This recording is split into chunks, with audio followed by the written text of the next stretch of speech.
Derby one. There. This one.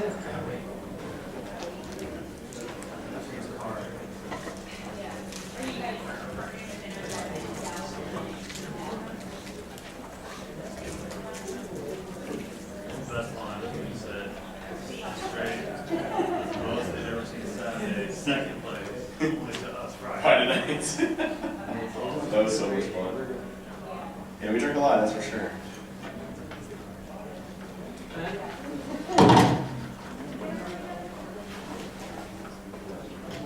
Use it, you'll find it better. Are you two good? Oh man, you can see that. Hold on, let me. Wash? Sure. I like it. How you doing? Good. Good.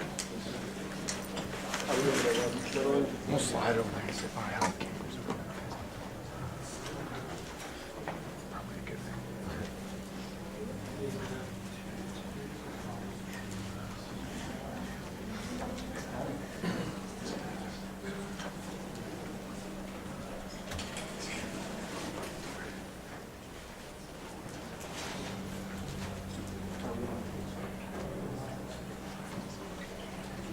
Okay, I think we're going to get started. I'm Kent Pierce. I'm the Vice President of Security Sales at Pinnacle Business Systems based here in the Oklahoma City area.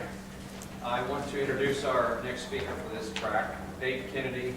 I think most of you probably know him. He is seen very widely in a lot of the media outlets. I understand he is the father of the Social Engineering Toolkit.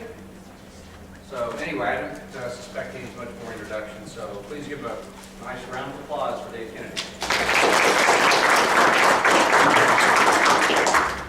Well, I'd like to say thanks to Route 66 for having me out here. This is my first time in Oklahoma City, so I love the city. It looks nice, looks awesome. It's definitely better than where I'm from, Cleveland, Ohio. Our claim to fame is we're not Detroit, so it works out well. This talk, when I first started doing it, and this will kind of help, I think, in a little of the introductions. I come from kind of a mixed background. One that's, on the business side, I was the chief security officer for Diebold, which what does everybody think of when you hear of Diebold? Voting machines. So I came in after voting machines. I always throw that in there. So I came in from a company that literally had no security and built them up over a period of time. But I also came from a very technical background of exploit research, social engineering, penetration testing, things like that. So, this talk is going to be kind of a hybrid of both. My experiences with the different technologies that are out there today, how you break them, and ultimately how do we actually fix where we're kind of at in security. And just a brief history, I used to be in the United States Marine Corps. I was deployed to Iraq a few times doing signals intelligence, working with the NSA before it got all crazy and eavesdropping and all that stuff. But, and then from there, I've been on a bunch of different media outlets. I wrote the Social Engineer Toolkit. And I'm also one of the co-authors of Metasploit, the Penetration Tester's Guide, which we're actually working on a second version of that right now, which will be out soon. I'm also one of the sexiest men alive. That's not photoshopped. So I was on the Katie Couric show, and they are having Benjamin Cumberbatch, who's one of the stars from Star Trek, and he was coming over next. They said up next, one of the world's sexiest men alive, but they removed the next piece and left that up there for about 3 seconds. So they're going to Twitter photoshopped it, but I'm going to use it forever now. So. You can see it. I mean, we're kind of pain. Good. So this talk is designed to kind of take us in a direction that makes everybody kind of on the same page. What I say about that is when we go in and we do our assessments, we break into organizations or companies, we find a lot of things. We always break in, and it's a continuous battle of, okay, well, we fix things, we break in again, they fix things, we break in again, we fix things, we break again. And, when you look at that, it's kind of a malicious cycle, and I'll kind of get into the history behind that. But technology right now isn't really solving our problems for fixing the security issues. So what I'm going to kind of do is kind of break every single one of the major technologies out there today and show you how effective they are or not effective they are. And then from there we'll kind of build around what we actually need to do. Sound good? So if you look at data, right, that's ultimately what we're trying to protect in information security. And our general purpose in information security is what? Why are we in here right now talking about security? Anybody know? To learn, right, first, but why are we in a business capacity to do information security? Protect the business. And what does protecting the business mean? Money, exactly right. So we're here to protect the company's ability to generate revenue, right? That's the only reason why we're here. And so that means a lot of things in an organization. At Diebold, I knew how Diebold made 92% of its revenue and how to protect the assets around that. But ultimately, we're trying to protect that data that ultimately makes them special, right? Intellectual property, trade secrets, how they do business. I like companies that say, well, we don't have any intellectual property, and if you didn't, you wouldn't be in business, because something makes you unique as an organization. So if you look at that, if you look at how data exponentially grows, especially in today's society, it's growing so fast that for us to do security around data doesn't work. Because it's moving so fast that for us to come in behind and try to secure it doesn't necessarily happen. We have, what, 1 million different business processes and 1 million different things that are happening on a day-to-day basis, and all of those are moving at a different million miles of speed, and we have 4 people dedicated to security, or 1 person dedicated to security, or not a person dedicated to security. So, it's this combative relationship that we have with the data moving so fast, and security kind of trying to grab its hands around and hold it back a little bit and say, hey, wait, have you thought about this? So we'll talk about that. So we take some breaches, we break them down. Last year we had, what was it, 1,622? Is that right? Yeah, 1,622. And what was interesting is if you look at last year, at the same point in time, we were below it. Does anybody know why the numbers keep going up from last year now? People don't realize. People don't realize they've been breached, right? 6 months to a year, or 2 years, or sometimes 3 or 4 years. I saw something from 2005 go up, was it 2 weeks ago? We're just finding out what type of breaches we're having. We're definitely on track for breaking our record from last year for where we are today at the same time. So if we look at these statistics, right, and we say, okay, well, we had 1,622 breaches last year. The year before was 1,091. We had a 67% increase from last year alone, right? Now, what's interesting about that is we continue to spend more and more money towards security, right? And we continue to add more and more resources to security, some of us do. And yet we continue to get breached more and more. It doesn't really make sense from a return on investment perspective yet. Again, we'll get into that. So step 1, the first thing I'm going to do is kind of talk about the different technologies that are out there today that we all hear and we've all heard of, we've probably already implemented in our organizations. So you have next generation firewalls, web application firewalls, whitelisting, blacklisting, or application whitelisting, behavioral analysis, antivirus, and DLP. Right? Everybody heard of those? Did I miss any new ones? Because there's new ones coming out all the time. I heard advanced volatile threat the other day. Give me like a kind of a hit in my stomach, but what are the technologies that I miss? What are the new ones out? If you don't know, next year is going to be it's going to be IDS and IPS 2.0 is the next big boom for next year. So just a heads up, get your sales calls ready. That's going to be the next one. So if we look at these technologies, what I'm going to do is I'm going to go through each one and kind of explain them, and then from there kind of break it. So first, next generation firewalls. Next generation firewalls, the way that they're supposed to work is that they look at behavioral analysis, they consolidate everything into one interface, they allow you to basically do content inspection, email filtering, everything, right? It's kind of what they call a UTM or all-in-one type bundle where you can basically view everything, right? Now, let me ask you a question. Does anybody know the effectiveness of antivirus right now? Just throw it out a percentage. 30. Way less than 30. 1. That's about right. That's what I would give it. But there's 2 studies that came out, one from Perva. Perva said that antivirus was 5% effective. Another study from the New York Times came out and said that antivirus was 3% effective. So let's just take that technology itself and look at it for a second. Came out in what? Late 90s, probably predate that a bit, but late 90s was, or early 90s, mid 90s was when it was really popular and kind of expanded from there, right? So you take that technology, what does antivirus signatures do? What are they intended to do? Find malware, right? But off of predefined signatures, right? Something that's already been discovered in the wild. Now the problem is that the hacking community has grown so large and the influx of all that information has grown so large that it's not possible to do signature-based detection. That's why they moved to endpoint protection, heuristics, and behavioral, right? Does anybody know what next generation firewall protocol analysis is? Behavioral analysis? Signatures, right? Hey, we've seen this somewhere in the wild before, so we're going to write a network signature for it to make sure if it matches, it's flagged as malicious. So as an attacker, what do I need to do? Change, right? Obfuscate it just a little tiny bit, and you get past all that network behavioral analysis. Now, what it has done is it at least forces us to stay RFC compliant on protocols we go over. So if I'm going to go over SSH, I'm going to stay within the confines of SSH. But the way that we've moved, we always target HTTP and HTTPS now. Does everybody here have HTTP and HTTPS open, the internet? Right? Yeah, we have proxies, right? Yeah, all the payloads now use proxy hooking so that you can get into the internet. So all your proxy settings are transparent for them. So those type of technologies right now, the type of behavior we're seeing, the type of next generation stuff that we're seeing isn't necessarily happening. And I just did a DEF CON talk with one of my guys at Trusted Sec, Nick Hitchcock. And we're on stage, and we had a customer that allowed us to do a live social engineer on stage. So, hey, we're allowing you to basically go at DEF CON in front of 5,000 people and social engineer 5 of our employees. Well, I think it was like 7. We had a list of 7 people that we can call. And so we called the customer live on stage. We tried to keep the name out as much as possible, and luckily it didn't actually leak, which is good. And so I had 7 people that we were able to call. I called them up on stage and I said, hey, just so you know, do you have this type of technology? Yes, they're using, what's the best way of explaining without ruining who they are, but it's a virtualization technology around mail, okay? Then it was, are you using this next generation product, firewall? Yes. Are you doing egress filtering? Yes. Do you have application whitelisting? Yes. Okay, great. So then we called the first person, didn't get an answer. Second person, we had some technical difficulties. So we were starting to sweat at this time, and one thing I forgot to mention is one of my good buddies is Kevin Mitnick. So Kevin Mitnick came up on stage and did the live social engineering while I was doing the hacking in the background. So we get to the last person on the list and finally get a hold of him. We're still having some technical difficulties of him being able to hear us and all that good stuff, but finally we were able to get a hold of him, and everything worked perfectly. And we claimed to be somebody from HR, and we said, hey, just so you know, this is, again, not doing any reconnaissance on the company, not knowing anything about them, just having a list of 7 people, which I'm going to show you in a second how easy that is to do. 7 people, and I said, hey, Kevin said, I'm so-and-so from the HR department, hey, did you get that policy that you're supposed to sign is due today? And I got like 30 other people I got to call, and the guy's like, I have no idea what you're talking about.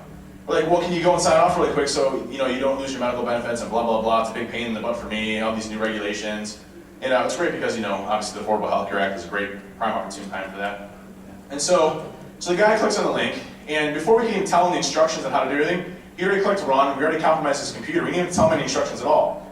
So we hacked his computer, we had shells basically rolling on stage, we bypassed all the technology within about 3 seconds of just talking to the person on the phone. So, if you look at the actual technology itself, and I'm going to show you a demonstration of this, next generation firewalls aren't any different or variants on anything else that we've seen before in the past, i.e. signature-based type detection. Again, change it just a little bit, modify it just a little bit, and then all of a sudden you're all set. Now, interesting enough, I started hacking, I think, for working with the Cyber Warfare Division in the Marine Corps about, 12 years ago, 13 years ago? Does anybody know what I've changed 13 years ago to today? Nothing, right? It hasn't been the latest and greatest sexy exploit. It hasn't been, an APT type attack. It's been your default passwords. It's been, forgetting to patch something. I mean, come on, we have a birthday party at DerbyCon for MS-08067 because it's still one of the most successful exploits for us as pen testers. Like literally, if you still have MS-08067, just give us $20,000 and we'll write the report for you. That's all we need, all right? So we don't even have those basics in place yet to even be able to start to fix it. So let's go on to the next one. And I'll show a demonstration of, I'm going to bypass NextGen Firewalls, application whitelisting, antivirus, heuristics, behavioral, all that at the same time. So I'll get that in a second. Web application firewalls. WAFs are actually one of the more tricky ones to get around because we have to understand how the application works. So we actually have to inspect how the application looks, how it actually behaves, and then from there start to perform our attacks. Doesn't mean that web application firewalls protect us in any way, shape, or form. There's a lot of ways of bypassing them. And again, I'll get back to more of the root causes of all of these. But there's a tool out there called WAF that will actually go and detect if a web application firewall is in place. Now there's a tool that I've been working on called Torpedo. And the problem is I debate whether or not I want to release it. So let me ask you a question. What technology is web application firewalls based off of? Signatures, right? Select star from user where username equals blah, or 1 equals 1, single quote, dashes, right? Predictable type, attacks, cross-site scripting, LFIs and RFIs. They have built-in signatures looking for these type of attacks, right? So let me ask you a question. How do you get around that? Change it, right? So this is a tool I've been writing for about a year. Now the problem I have with this is I have about, I think, 52 bypasses in for all the major web application firewalls. The problem is, what happens when I post this publicly? Right. So I just share with buddies, basically. So I'm going to show you an example of this. And what this does,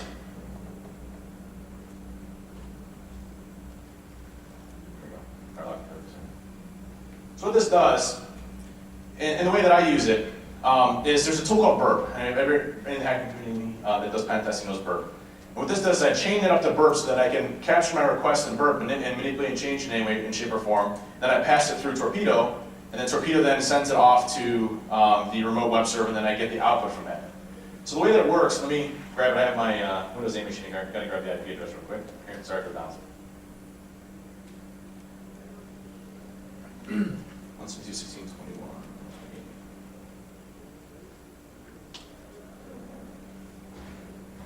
I'm going to do a post request, and I'm targeting the UID parameter. This is a web server that I have running, which is running a web application firewall in a simulated environment.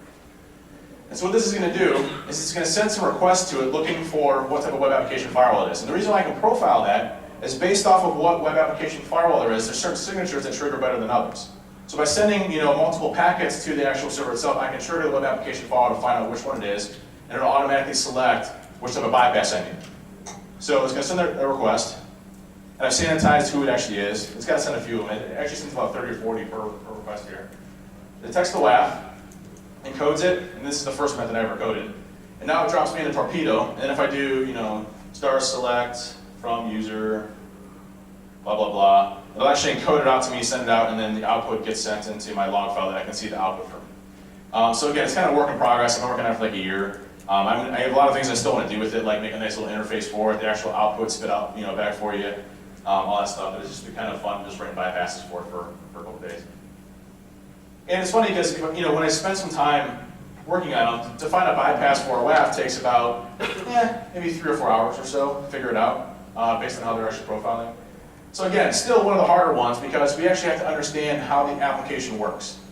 Whereas behavioral analysis, like let's just say next generation firewalls, we know how they work. We don't have to do anything custom. We stay in RFC compliant mode, and we just modify our stuff just a little bit, and we can get around it. Behavioral analysis. Behavioral analysis is a great concept. All right?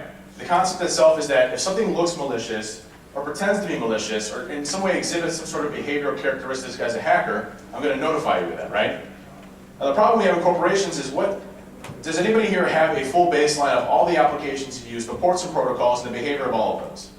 No. Absolutely not, right? There's no way. So how are you going to detect anomalies in behavior if you don't know what your profile is for your entire organization? So again, to bypass behavioral analysis, just don't emulate a mass SMB scan across an entire network to get access to it. Again, I'll bypass all those. Now, application whitelisting is my favorite.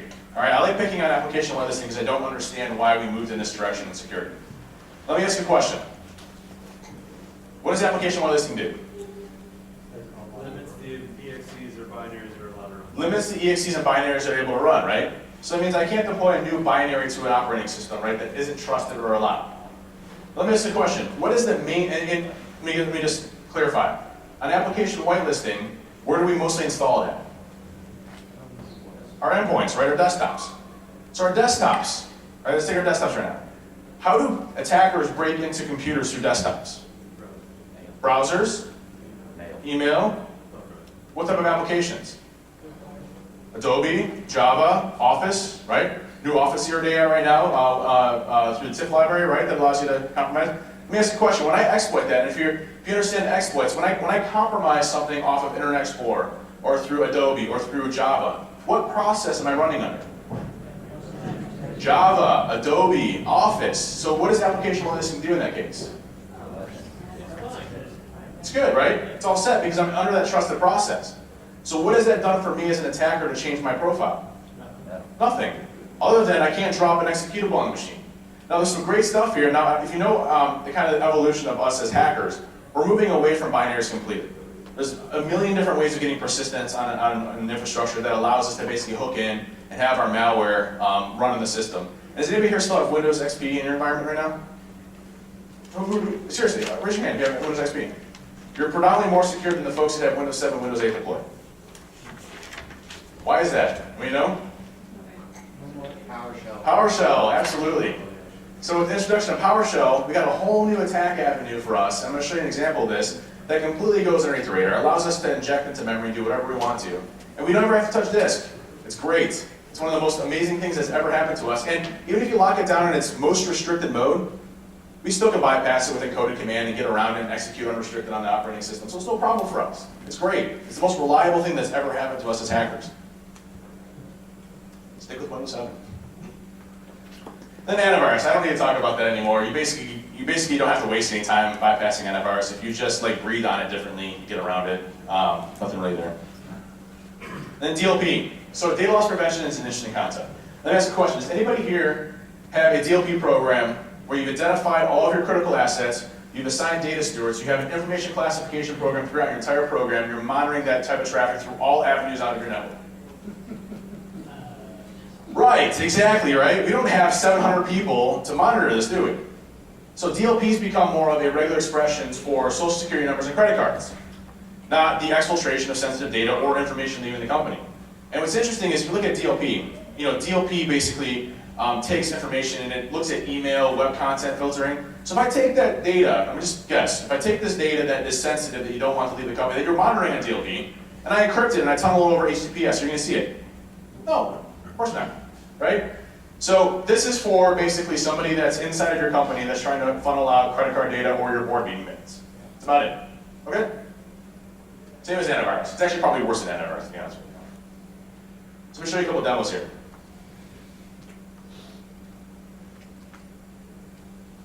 All right, so here's my tool, the Social Engineer Toolkit, and this is the most recent version. Now, what Adobe's been doing, what Java's been doing over the past, 2 years, it's been a real slow process. They've been really trying to get control of what they call their Java applets.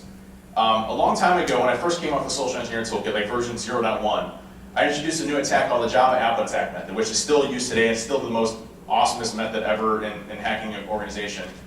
Now, what happens with the Java applet method is, and what happened about 3 years ago, is that you could do what's called self-signed certificates. And self-signed certificates, you can make the publisher, the name, everything look legitimate. So that could be Google, Microsoft, whoever, and it was basically look legitimate in every way, shape, or form through self-signed certificates. Now they've since changed that, and they're moving more towards a code signing certificate that needs to be legitimate. And most recently, Java released Java 7 Update 45, which actually broke a lot of the functionality in the Social Engineer Toolkit. It took me about 3 hours to rewrite it and publish the things to get around it, but still, it still introduces a lot of different changes that we need to be aware of. Now, this attack that I'm going to show you, it doesn't require an exploit. All right? I'm not exploiting anything. It means I don't have to find a bug in your Java 7 Update 45. It's how Java is designed to be. So this attack that I'm going to show you, again, remember, not triggering a 0-day or a buffer overflow or a heap overflow. This is how the design of Java was supposed to be. And this is how we attack organizations. And it all makes sense to you when I start going into the flow of my actual attack and building up an attack. But this right here is one of the easier ones to get a hold of somebody. What I'm going to do is I'm just going to set up a web server that looks legit. And I'm going to do PepsiCo. I'm not hacking PepsiCo in any way. I actually like their drinks.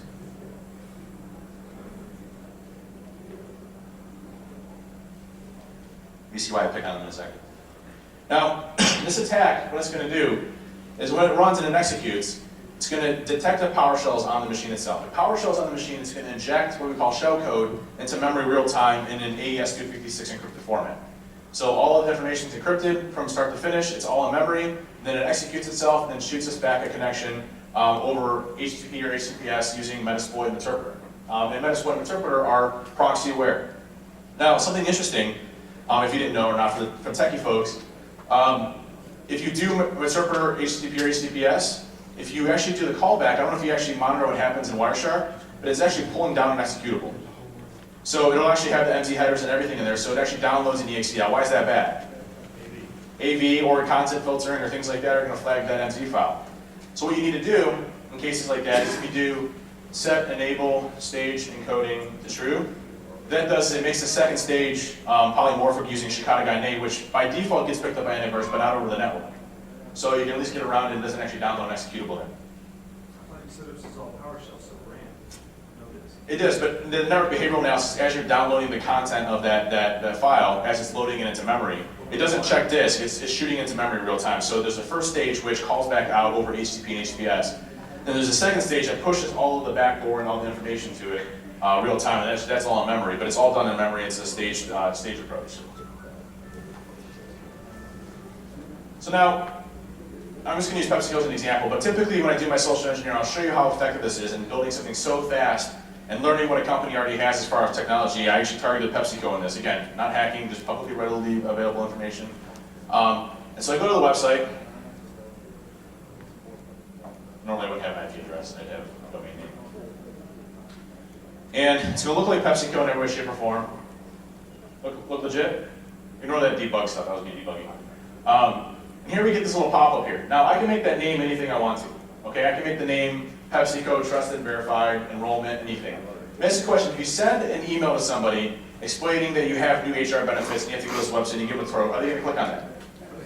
Absolutely. And even if they don't, if you hit cancel, what happens is it pops back up again and you can't even close your browser until you hit run. So it's really mean, but it works. I want to show you something. So notice I'm up here, 172.16.21, 168 is my IP. As soon as I hit run, watch what happens. Or not. Internet's a little slow here. Well, anyways. Normally it redirects back to the legitimate site. It's a little laggy. But over here, we have full access to the person's computer and everything on it. And what's nice about that attack is when we're, the person's PC isn't necessarily the big deal, but where's that PC sit? Inside, right? Once you're inside that network, what do you have access to? Everything, because we're on an open network, right? Everything's flat. It's great. Again, this gets around application whitelisting, it gets around behavioral analysis, it gets around next-generation firewalls. Pretty much everything that we basically built our detection capabilities off are these things that we can actually get access to. And a fun one that I came back a long time ago is everybody seen the bypass UAC attack, where you can basically get around UAC. User access control, see that annoying pop-up that says, yes, are you sure you want to run? That's bypassable, it's really easy to get around. So yeah, and that's Windows 8 fully patched, the antivirus. So that's an easy one. And again, I'll show you another one here in a second that gets around common things that we learn for education awareness. Like, what are we taught when we get an email that comes in? Other than don't click it. A legit email looks legit in every way. What are you supposed to do? Hover, right? I'll hover over the link, make sure it looks legit. So we'll get around that next. Content filtering. Again, we're moving off of EXEs. We don't typically download EXEs anymore. So content filtering, we have reputation, we have characteristics of that. These type of attacks, we're not actually running browser exploits or things that are going to be snagged, so we're going to get around things like content filtering. Monitoring and detection. Now let me ask you a question. Monitoring and detection. You have an environment, right, that you've spent all of this money on, building your moats and your heavily fortified walls and your firewalls and everything else. And then you invest in someone on the outside to monitor it. What happens when that happens? What happens when you take your monitoring and detection piece and you give it to somebody on the outside? Lose context of your entire organization, right? How are they supposed to monitor what's assets related to you, or what you're trying to protect, or what's malicious and what's not? So what it ends up being is a way to monitor for port scans, or antivirus triggers, right? Or if I add something to the domain admins group, right? That's about it. It's all of our monitoring and detection capabilities. And unfortunately, when it comes to staffing, let me ask you a question. Who here has enough people in their security program to be able to do all the work? Everybody laughs because I've never seen one hand go up. I've been doing this talk for a little while. How many people have enough funding, enough money? Hey, you got one back there. It's the first time ever. I think it was sarcasm, wasn't it? That was fire. So we don't have enough money. We don't have enough people. And to get monitoring and detection, actually have somebody on the inside to monitor it is a challenge, right? You can't get the head count, can't get the people to actually monitor and detect it. So you move it to more of a service. Let me ask you a question. When we buy new pieces of technology, what happens? Like when we buy a next generation firewall, or we buy application whitelisting, or we do something else that we're going to do with the next IDS, IPS 2.0, and the APT prevention tool 1000. What happens when we buy those and put it in our environment? What happens? Do we know? What happens to all the other stuff that you already implemented? You don't have enough to support them, but yet you're putting a new piece of technology in that makes it even more complex. Now all this stuff goes away, and now you're focusing all your efforts on this. We're not even fixing simple stuff like default passwords. And I'll get into that. Where it's not even goes away, it's still there. It's still there, just it gets ignored, doesn't get patches. And what's funny is when you actually exploit companies through the security department, because they don't patch their own stuff. Those are the fun ones. This got into an EPO server that they hadn't patched in, I think, 2 years. So technology, point blank, doesn't fix security, period. It doesn't unless you have a program around it to support it. I'm not saying technology isn't the right solution for you, but technology isn't something that will fix your problems because you're not doing the right things in the foundation pieces to fix it. Again, DLP could be a cool tool to have if you already have a program and you're introducing DLP products to augment and automate some of your issues. Okay, I can see it, right? Or next generation firewalls, if you already have stringent egress filtering, you've already done protocol analysis on what you actually have, and then you actually look for deviations to that, okay, maybe it makes sense. But until you have those fundamental pieces, it's not going to make a difference for you, and I'll talk about that in a second too. So, you saw a little bit about the attack that I did, and that was basically social engineering or spear phishing or things like that. For me, social engineering is still by far the easiest way in because, I did a segment on the Katie Couric show. Anybody happen to see that by any chance? I'm going to show it to you for 2 seconds here, really fast, just to show you, because targeting an individual person is a lot harder than targeting an entire company. Let me show you this real quick here. Schmidt is here. She has 2 teenage You hear that? daughters. She lives in Connecticut. Stephanie, I understand that you believe your computer is unhackable. Why? Which is the worst thing you say to me, by the way. It's something that's really on my mind. I'm very concerned about it. I feel like all of my antivirus software is up to date. I've taken a lot of precautions. I have a computer consultant who comes into my home to check on these things. And so I really feel strongly that we have done everything possible to try and protect myself and my daughters. I mean, it's something that's really worrisome for me. Well, that's very impressive because you seem like you're extremely ahead of the curve.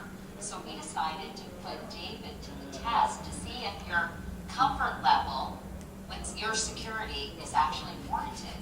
Tell us what happened. How did you do when we gave you the challenge of hacking into Stephanie's computer? Sexiest man alive. Stephanie, I would say, was actually one of the top 5% of what I would say is being most secure.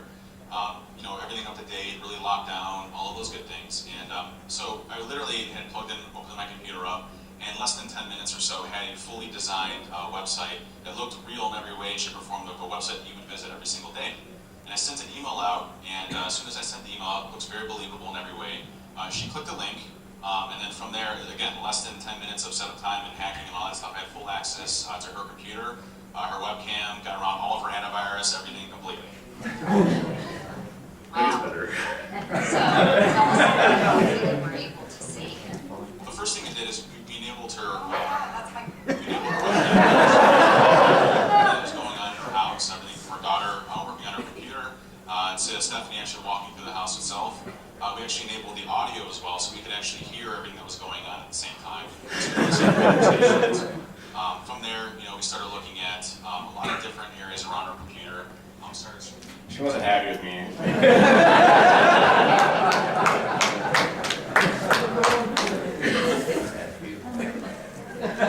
It's funny because, most people get nervous going on a TV show. I wasn't nervous at all. I was nervous in her reaction if she'd come up and she was going to punch me. So.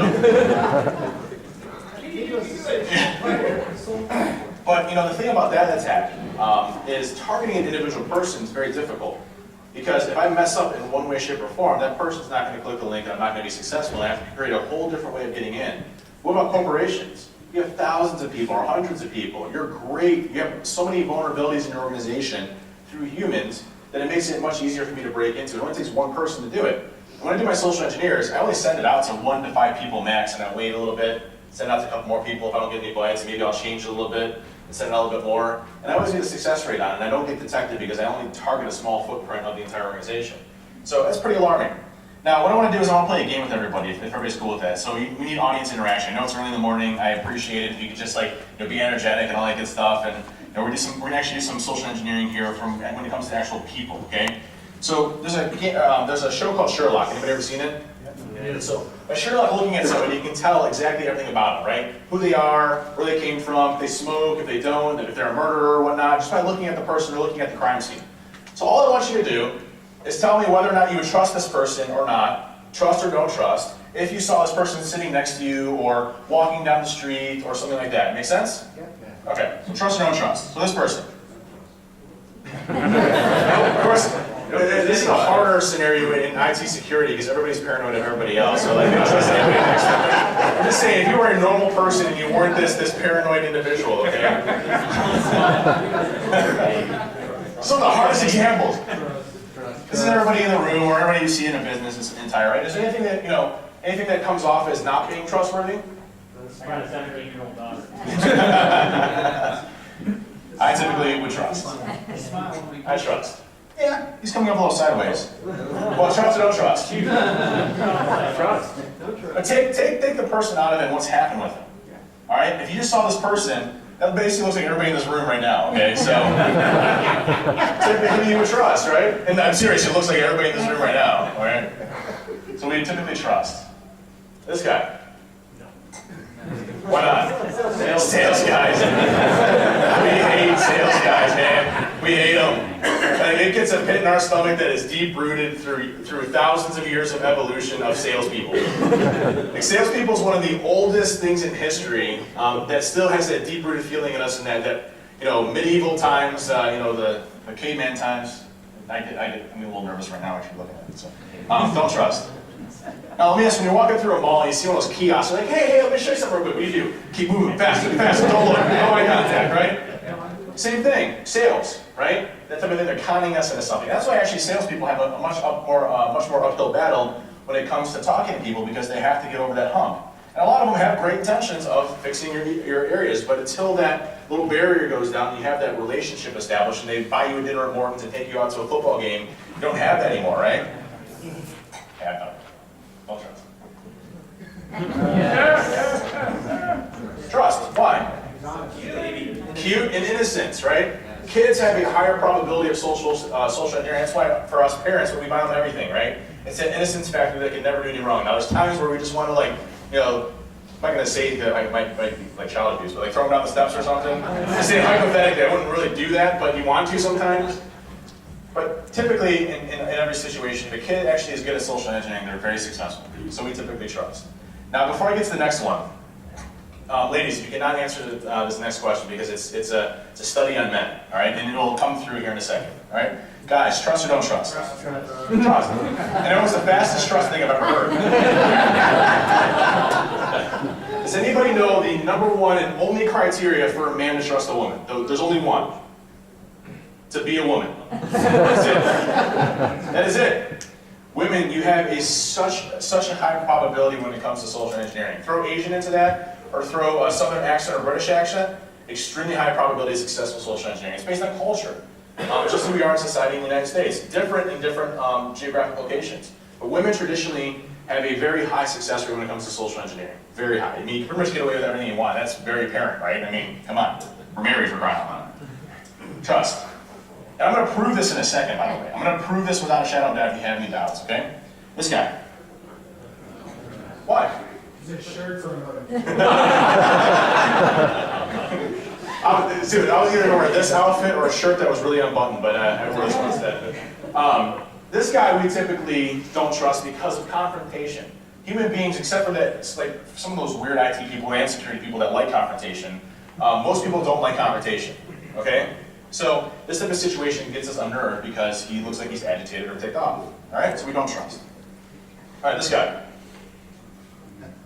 No. Don't trust. Why? Mustache. Tattoos. Does tattoos kind of give off like a hard impression, right? Like I'm kind of a badass type guy, right? Yeah. Right? Does have a smile on his face, right? So let me guess. So this picture right here. Don't trust, right? Frowning, tattoos, looks kind of like a hard ass, right? So we don't trust this guy, correct? Am I correct? Yeah. Would everybody say that's accurate? Don't trust. All right, guys, trust or don't trust? Trust, right? Instant. She doesn't look too happy. She's got tattoos. She has, the same type of cut on, and we trust. So again, guys, the only prerequisite is that it's a woman. That's it. These are an anomaly. They're more than welcome to have this. Trust. So why this is effective, and why social engineering in general is effective, is we don't have to know about human behavior to actually con somebody. We don't have to know that I look at it this way in order to con somebody. But the same principles apply when I'm going to target an organization. I need to be believable in every single way, shape, or form so that I don't alert your trust factor. So when I build something, when I'm building a targeted attack or a phish or whatever, I need to be believable. I have to create a complete fantasy that makes no sense whatsoever and somehow make it believable to the end user. And what's great about this is we put so much information on the internet already that this makes it very easy for me to do in just a few hours. Okay? Let's go through it. So, without touching a company, the first thing I want to do is understand what preventative measures they have in place. Okay? And what's the best resource for that? LinkedIn. LinkedIn, exactly right. So I targeted PepsiCo, and again, no hacking whatsoever. This is just readily available information on Pepsi. We can see here that they use ArcSight for the SIM, so there's security information about monitoring. So I know they use ArcSight. Okay? Keep going. This is a senior network security engineer that manages their F5 big IPs. Now, what does that mean typically? Wow. WAF, F5 WAF, okay? So now I know which web application firewalls I need to bypass and going around them. Cool. Now, the recommendations are amazing. The recommendation sections that just came out on LinkedIn about 6 months ago, you know, I know, it's like, hey, you're good at Flawless, awesome. Okay, now I know that you use Flawless. Sweet, in your system, cool. Semantic control compliance suite, or compliance suite stuff. Here they have semantic endpoint protection, cool. Predominantly in Windows, Active Directory architecture, infrastructure, Exchange, Novell, Citrix, okay, pretty standard technology, nothing crazy. You can see that they use semantic Bontu for the DLP and semantic endpoint protection for the other areas. And vendors are awesome when they actually say like, hey, one of my customers is PepsiCo and I'm FireEye. Cool, I know how to use that. So now that I have all that quick information here, now I need to start looking at the company. And what I usually do is I comb what they have externally available, so benefits websites, portals, customer portals, things that would be regular to a normal person. And I craft my attack in a way that looks believable. Now let me ask a question before you start reading that. So, what happens if I send an email to your benefits department, or let's just say salespeople are great, by the way. Salespeople will do whatever you want to, but hey, what version of antivirus are you using? I don't know how to do that. Well, can you just right-click on your antivirus and hit properties and then go to about? Yeah, what does this have to do with sales? Don't worry, it's dependent on me buying your software. Okay, version blah. Hey, can you disable that for me? Yeah, sure, no problem. Okay, no. So sales guys will do whatever you want to. But if you send them an email, right? Or you send your PR person or your communications person an email, and what happens when they respond back? What does that one email tell you? Not technical at all, by the way. Their email address. Valid email address, we won't need to worry about that in a second. We're going to get all the email addresses that you ever wanted to do on a target here in a second. But what does that one thing do, that format of the email? It tells you how they've done it, the corporate. How their corporate structure is for sending emails, right? So now I got the header information of, hey, this is so-and-so company, the colors, everything that I would need down here to build my attack. Okay, I want to make it believable, so I'm going to do that first. Then I develop something that triggers an emotion. Now, if you know social engineering, and you know what happens in our brains chemically, if I send something to you, there's actually like 500 thoughts that are happening in the back of your head at the same time. For guys, it's like 2, but still. We still have multiple things happening in the back of our brain saying, hey, is this really bad? Should we do it? If not, do we want to prioritize? I have other things to do, but I really want to deal with it, blah, blah, blah. There's a whole bunch of stuff going in our heads. Only a few things actualize in what we think. So if I can do something that triggers a bunch of things chemically in the back of your head, and it actualizes something that's not going to take a lot of your time, and it's important, I have a high probability and success factor for social engineering. So this one's great because of the Affordable Healthcare Act stuff that's going on right now. No one knows what the heck we're supposed to do with it, right? Plus you can always throw HIPAA out, and everybody's heard the word HIPAA but has no idea what it means. So you're like, well, HIPAA this and HIPAA that, like, HIPAA, okay. So there's a lot of ways you can get around it. But looking at this, first thing I do is I register a domain name that looks very believable, and I let it sit for a week or two and build up reputation with reputation filters. And so I'll make this company name, so I'll make this like PepsiCo-benefits.com. And then I say, based on new regulations, blah, blah, blah, you need to fill out this new privacy policy. If not, you will not receive health benefits for 2013 or 2014. All right, so all of a sudden, I just spark something in your head. If you actually read it, and I've noticed I bolded to emphasize. I just spark something in your head and say, hey, I probably need to take a look at this. And my kids aren't going to have health benefits, blah, blah, blah. Again, all those emotions may not actualize, but in the back of your head. Then I say, this process should only take 2 minutes of your time. So what I do here is I make sure that you follow along with what I'm saying. This is kind of a long email. That's actually kind of a hard one to pull off in social engineering. I make sure I trigger your education awareness. It's HTTPS, so it's secure. And then I target all your other areas saying it's only going to take 2 minutes. So after that happens, I know that you're going to click on it. And would you click on something like this? Format looks good, everything looks great. It looks like it's coming from your benefits department, everything's fine. All right? I would click the hell out of that. All right, so now that we have our pretext, or our attack made, what we need to do next is start to grab information of who we're going to target, right? Now, if I'm going to target PepsiCo, I'm going to do, first thing I'm going to do is what's called a harvest. Now, The Harvester is okay. It's a great tool, great reference point. What I'm looking for in the Harvester that's really easy is just the email format. What is your company's email format going to be? First dot last name, first initial last name, right? Pretty typical. But we don't know, so we want to find out. So the first thing we're going to do is look up PepsiCo.com.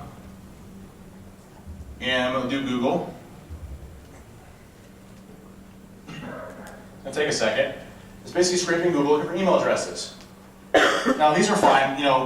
These are tough because when you scrape Google websites, the information that's really available is probably out of date. There's not a lot of good information out there. But all I care about right now is just knowing that Jennifer.Ryan at this company is the format, right? First dot last name. Everybody got that? So if I have the first name and I have the last name, I can put together an email address, right? All right. Next, we're going to use an awesome tool called ReconNG from Tim Tomes. And there's a module here called Jigsaw. And has anybody ever heard of Jigsaw before? It's basically a consortium of information that they collect from a whole bunch of different areas, and they do a whole bunch of reconnaissance on all the companies and find out positions, titles, everything. And we can query its database. It won't reveal unless you have a paid account the email addresses, but it extracts its username, its first name, its last name, its position and title, and where they're located at. So why is that good for us? Because we already know all that, right? So if I go to use recon, contacts, gather, HTTP, web, Jigsaw, and I'm going to set the company to PepsiCo.com, and I run it. It's going to take a few minutes, but you're going to start to see a bunch of information going back. And PepsiCo's got a bazillion employees, so it's going to take a while to extract all of their employee database. But what we're going to see is we're going to see first name, last name, their position, and who they are, and where they're located at. And why is where they're located at important, by the way? You need to put that in. Taylor. You need to find out where HR is so you can match that up with. You want to find out where HR is so that, first of all, you don't want to send emails to HR benefits if you're impersonating benefits. It's a bad thing. I've done that before. It's an accident. That's one thing. Second is, if I know where their location's at, I want to make sure that I kind of emulate that accent or that area of that I'm targeting. If I'm coming from corporate, maybe it makes it a little bit easier depending on department. But in most cases, I typically just want to figure out where they're at. It's still going. You can see it's still enumerating a whole bunch more. So it's on page 59, 60, 61. It's going to take a second. And once I have this, now I have the first name, last name, position, title, where they're located at. What can I do now? Here it goes. See that? So-and-so, microbiology researcher, manager of income tax audits, research and development, finance executive, da-da-da-da-da-da. It'll keep going on. It'll go on forever. Like, the amount of employees that this is able to enumerate is crazy. Vice President. Vice President. North Carolina. Sales executive, our favorite, right? Director of security, finance executive, information technology, senior analyst, vice president, public affairs. The list goes on. Huh? Sorry? Yeah? So now I can start selectively building off my attack and who I'm going to target. And what's great is once you've extracted all this information, what ReconNG allows you to do is basically, it's called Mangle, and it allows you to basically export a CSV file with the first name and last name alias, and it'll export all the email addresses for you, its position, titles, names, and where they're located at, so you can easily fish people. Makes it easy for us. So now that I have that, there's another attack that I like doing. Again, in the social engineering toolkit. This is called webjacking. Anybody ever use this one? Not a well-known one. I'm just going to use Google as an example. Accounts like Google.com because it has a username and password field. But let's just say I'm going to I register, employee benefits or benefits-employees, whatever website they're going to go to, and you click on the link, and you see a website that it looks like a benefits enrollment page. And you say, based on the sensitivity and security of this website, we want to make sure that you verify where you're going to. So hover over the link and make sure it's coming from the legit address. So, blah, blah, blah, .pepsico.com, right? What happens when I hover over that link? Everybody see that? Safe? Is that safe? You're looking at me now like, well, not anymore, right? It appears safe. It appears safe. So look at this. It says https accounts.google.com. Everybody see that, right? I'm not doing anything magic here, right? Hover over it is what we're taught. It's legit. What I want you to watch what happens here. When I click the link, it's going to open a new tab. And I'm actually going to be on the legitimate accounts.google.com page. Then it's going to replace it really fast with a malicious one. All right? Watch this. I'm there. Boom, there's a malicious one. My username at blah.com, and my password. As soon as I enter it in, it redirects me to the legitimate one. And over here, you can see that I stole the username and password. All right? Again, getting around what we're taught in education awareness. Bad one. Again, I would make that website look legit, right? I make it look nice and pretty. This is just a demo, just a link that's there saying, hey, this is moved. Make it whatever you want to. Make it a nice, pretty site that looks legit in every way, and come. Notice this is still going. It's gonna be well. So is that awesome or what? Yeah? Depends on the perspective. So what we have now is information overload. And the types of information we have out there makes it so easy for us to be able to break into a company that it's really distributed for us. So when I look at this, we have a choice right now in security. And we have a choice that is continue to go the same way that we're going, which is, okay, we have fires, we have to put the fires out. Okay, we have fires, we need to put the fires out. Okay, we have a fire, we need a piece of technology. We need a fire, we need to do this. That's what we're at right now. We're in firefight mode. We get so antiquated into day-to-day operations in our security programs that we lose focus of the long-term strategy. And so what I've developed is a 5-step program, okay? Not the 12-step program, that's a different one. The 5-step program focuses on different areas that we need to focus on security that makes sense. And the reason why I know this works is because I did it in a company that had no security. I built a successful security program and built it over time to where I felt very comfortable with the security, and it was integrated into every aspect of the organization, and it didn't require a piece of technology. All right? First thing I did when I got in is not implement a vulnerability management program, or fix an exploit, or fix a vulnerability that we had, or a critical risk, because guess what? There's a million critical risks out there. There's no way I was going to fix them strategically.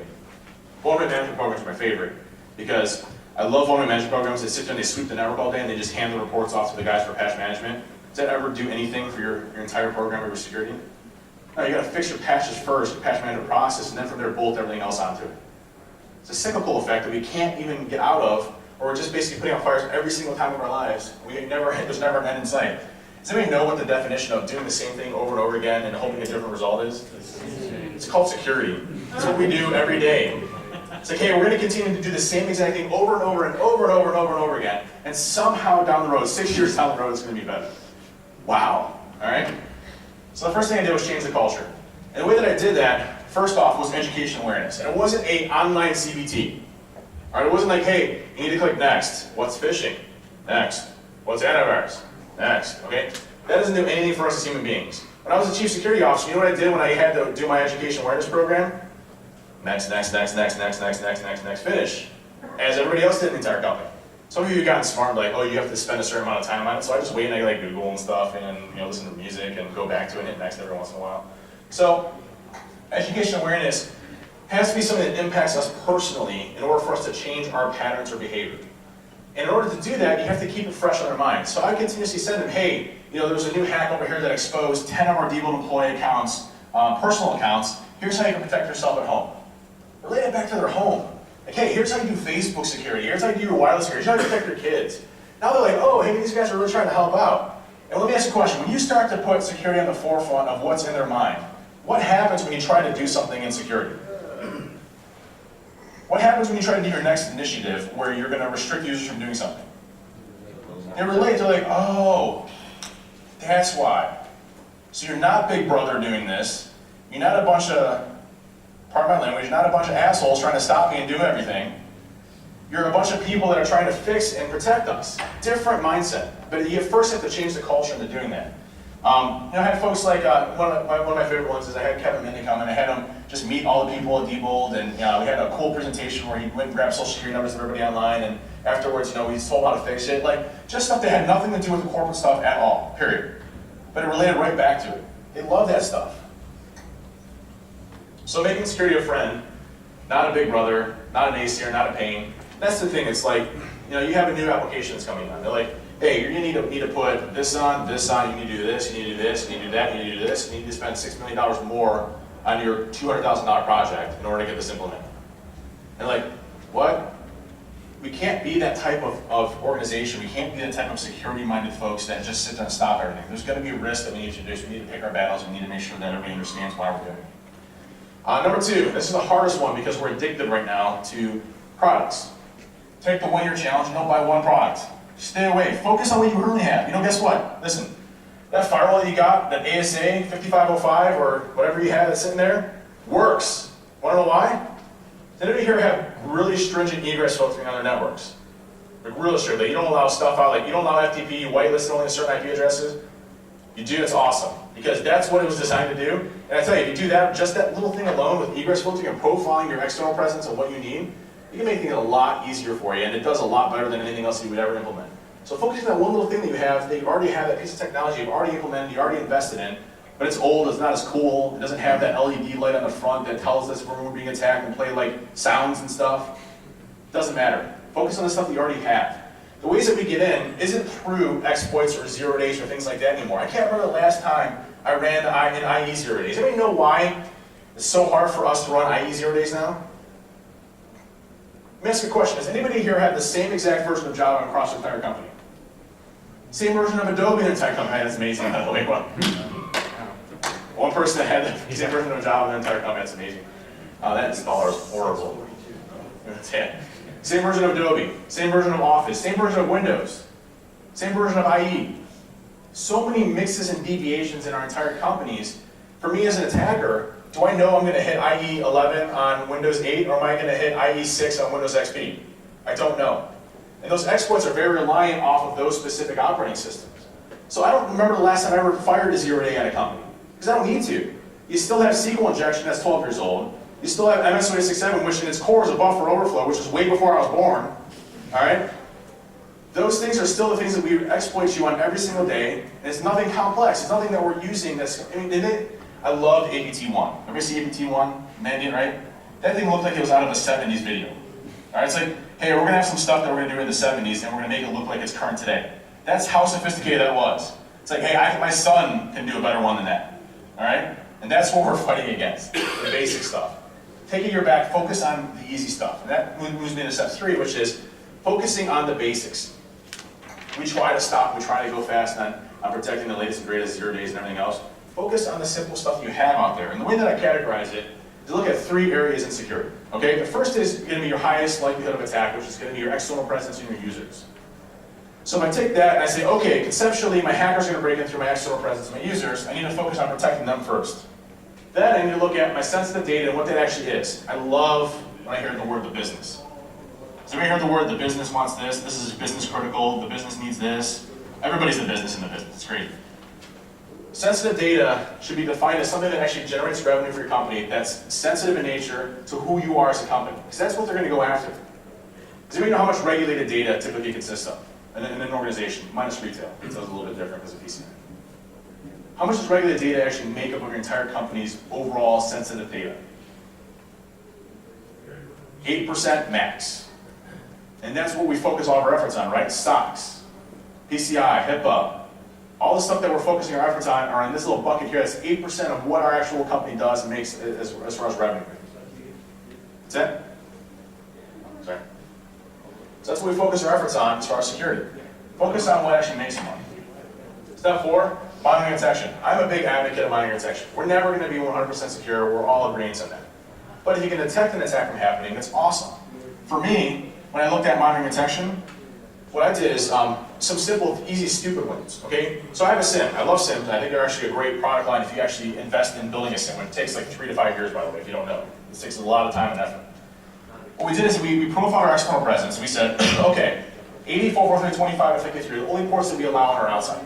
Anything else other than that is not authorized. What happens when you touch me on any of those ports? You get banned for about 6 months. Now what does that do? It cuts down my noise by about 90%. So I've just eliminated 90% of my noise on the outside. Now I'm focusing on 10%. Now I start to mature and I say, okay, I'm going to hire 2 pen testers coming in at the same time. And I spend the next month triaging how they broke in, and I make it a little bit more defensible. So I say, okay, I'm going to start looking at web applications. I'm going to start looking at other ports and protocols that I can start triggering on. Make it a little bit better. Now I eliminated another 5% of the noise. Now I'm only focusing on 5% of what really matters. Make things simple, easy. Monitoring detection works. The outsource is good luck. Penetration testing, obviously I'm biased. Penetration testing is kind of a bad thing right now in the industry because folks are doing things completely disorganized and different ways of doing things. And it's unfortunate, but we're moving more towards a consistent format. Pen testing can actually identify what flaws you have in your security program. If I find that you have SQL injection on 10 applications, what they're your third-party developed ones, well, now we have a problem in our third-party vendor management process that we need to look at strategically. It can actually give you more results than a risk assessment, because it's actuals. It's what's really there as far as true risk. And lastly, technical solutions. Here's some things that'll stop a lot of the stuff that's out there right now. All right? And this is the last thing I have. First, if you haven't heard about the Enhanced Mitigation Experience Toolkit, or EMIT, you need to just drop everything that you're possibly doing right now and deploy it across your entire corporation. EMIT is a free tool from Microsoft. It literally stops all of the 0 days that I've seen out there in the past 10 years. All right? Now, is it bypassable? Yeah. Is it harder to bypass? Absolutely. And are there any exploits out right now being written for it? No. Basically, significantly difficult to get around. EMIT's awesome. AppBlocker, again, group policy setting, by the way, free in Microsoft. Stop things from running in your temp directory. Will eliminate like 90% of your malware. Also, disable PowerShell for money. Easy to do. And PowerShell doesn't need to be run by normal users ever. So disable normal users in your normal users group from running it and only allow administrators to. That alone right there will stop the PowerShell injection techniques. Virtualize Adobe, Java, etc. There's a great thing that one of my customers did where he had 2 Internet Explorer browsers. One for the normal internet that didn't have Java installed, and one that was for corporate web-based applications that were needed for business use. And that was virtualized. So you double click on it, and it's AppV, and it goes to the different business applications to use, and it runs perfectly natively in there, and they have no idea. So secure one or unsecure one. Makes it much more difficult for me as an attacker to break into it, right? Simple things that we can do to make it much more difficult for me to compromise an endpoint, that's free. Now, AppV may not be based in your EE licensing in Microsoft, but it's built in Microsoft. Any questions? Sure. A million questions, but I'll narrow it down to the one I'm most interested in hearing your answer. So, where I work, there's a lot of pretty smart business guys. Try to do all the things they're receptive to. Every once in a while, I have this one question I can't answer. One of them will raise his hand and say, you know, I see a lot of breaches, and I hear everything you're saying. I've never seen a company go out of business. Absolutely. He says, why should any of this matter to me? This stuff is so advanced, red teams have such a huge advantage over you blue teamers. You can't ever do it. And if we get popped, we get a news, it's like a hit, and then we'll be right back where we were. And I would say statistically that's true up front. If you look at a lot of the attacks that are happening today, let's just take the state-sponsored work, okay? Because it actually is legitimate. So let's just take China as an example, okay? If China is going in and infiltrating organizations in the United States to steal intellectual property so they can spend and make competing companies, is that going to put you out of business today? No. It's going to put you out of business 10 years from now, probably. Especially when they have a product that's half the value of yours, that has the same type of quality and everything else. So there's longer-term risks that you have to look at. But also, if you look at what your return on investment is, that's the biggest problem we have in security is communicating ROI. If you look at what a breach costs statistically, all right, versus what you spend on it, you're balancing that out and saying, listen, if I spend $100,000, I can save us $6 million down the road. That's a good statistic to have. Now, whether or not this is going to happen, again, that comes down to likelihood, impact, and your overall risk. That's where we have to be as an industry, more risk-centric. It's be, okay, listen, we can't fix every single risk in this entire organization, but we can start looking at risks that are very critical to the organization that in the event that something did happen, it would cause a cataclysmic effect, either brand reputation or significant revenue loss. That's how you start to frame it in a way that you at least start to make the building blocks to invest into something versus something else. Listen, I don't think security should have millions of dollars of budget. We don't need it. But the thing is, we think we do, and we continue to move forward with, hey, we need another $1 million, we need another $1 million. Security should go down in cost after a certain period of investment. Like, say you have a 3-year investment of security where it's going to cost you $3 million. That should significantly decrease year after year because you implement the right technologies from a foundation perspective versus anything else. You should start to see cost savings in that.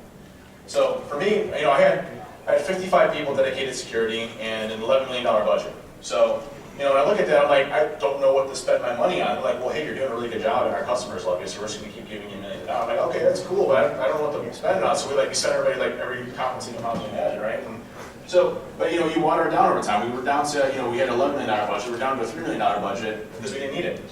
I don't see how that answers the question.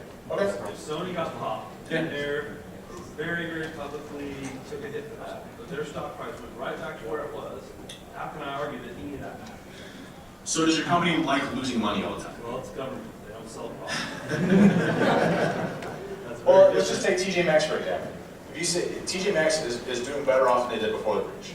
If you were to ask them a question and say, hey, would you like to go through that again? What do you think they would say? No, how many millions of dollars did they lose? Was it 55 million or something? It's a lot of money for a company, for damages, everything else they do for lawyers. They did bounce back. They lost $55 million to their shareholders. They don't like that.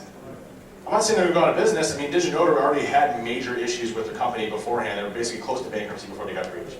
I'm not saying they're going to go out of business right away out of a breach. Long-term effects, possibly. You know, let's just take a manufacturing company that manufactures, and I got to get out of here because it's time, but manufacturing company that sits there and makes a certain product. That product can be reverse engineered and made into whatever they want to. But the chemical compounds, how they produce it, the 150 years or 200 years of dedication of how they came to that point is that intellectual property. China comes in, steals it, makes it different, comes back in half the cost. You're going to see that business go out of business significantly. That's what's happening right now. So again, lose some money Baldwin. or not. There is a value on return on investment. We just wanted to thank you and give you a little token of our gratitude, and thank you again for coming out.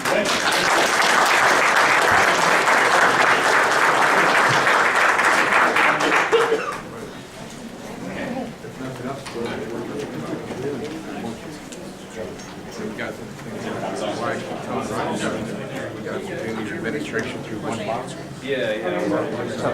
Hey, remember me? Yeah, Kim. Yeah. How are you? Good. How's it going?